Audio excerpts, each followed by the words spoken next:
Latvijas valsts prezidents Edgars Rinkēvičs. Sagaidām! Labvakar, prezident kungs! Paldies, ka jūs esat šeit! Labvakar! Labvakar šeit, Rāclaukumā. Man ir tiešām liels prieks redzēt tik daudz cilvēkus, kas ir šeit kopā ar mums šajā koncertā.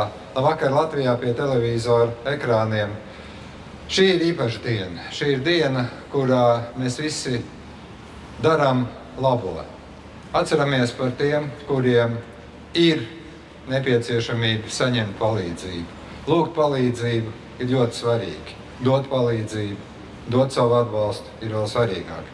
Es gribu teikt lielu paldies visiem tiem, kas šodien ziedos, kas ziedos bērniem. Man ar dažiem no viņiem šodien izdevās mazliet parunāties. Ticiet man, tie ir tikpat dzīvespriecīgi, tikpat jautri, tikpat zinātkāri, kā jebkurš no bērniem. Viņiem vienkārši šodien, šovakar ir jāpalīdz. Un es ļoti gribu cerēt, ka mēs visi būsim mazliet eņģeļi. Bez spārniem, bet mūsu darbs, mūsu atbalsts spārnos.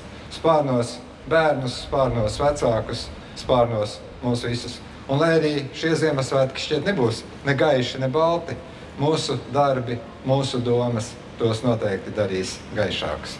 Paldies jums! Paldies, prezident kungs! Lai priecādās un paldies, ka jūs šovakar bijāt šeit. Lai jums priecīgi un gaiši svētki. Paldies jums liels!